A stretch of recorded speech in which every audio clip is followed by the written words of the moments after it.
ಬಾಳು, ಸುಖವಾಗಿ ಬಾಳು. ನನ್ನ ಆಜ್ಞೆಯನ್ನು ಕೈಕೊಂಡು ಬಾಳು. ಜ್ಞಾನ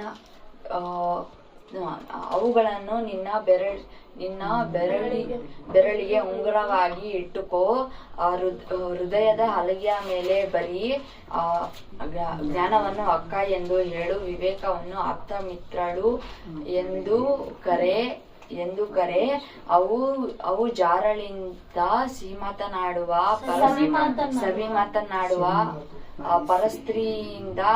ಪರಸ್ತ್ರೀಯಿಂದ ನಿನ್ನನ್ನು ಕಾಪಾಡು, ರಕ್ಷಿಸುವವು. ಯೆಶಾಯ 41ನೇ ಅಧ್ಯಾಯ 12ನೇ ವಚನ. ನಿನ್ನೊಡನೆ ಓಡಾಡಿದವರನ್ನು ಹುಡುಕಿದರೂ ಅವರು ನಿನಗೆ ಕಾಣಿಸರು. ನಿನ್ನ ವಿರುದ್ಧವಾಗಿ ಯುದ್ಧ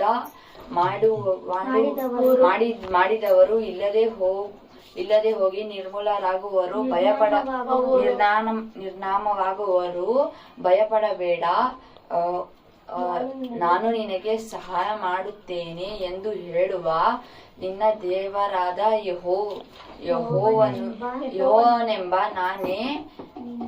ನಾನೇ ನಿನ್ನ ಕೈ ಹಿಡಿಯುತ್ತೇನಲ್ಲ.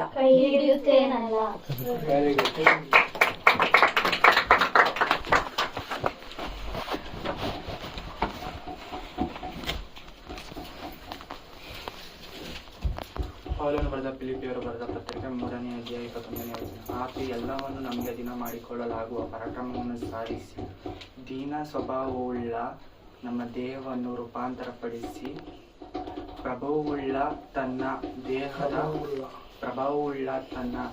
ದೇಹದ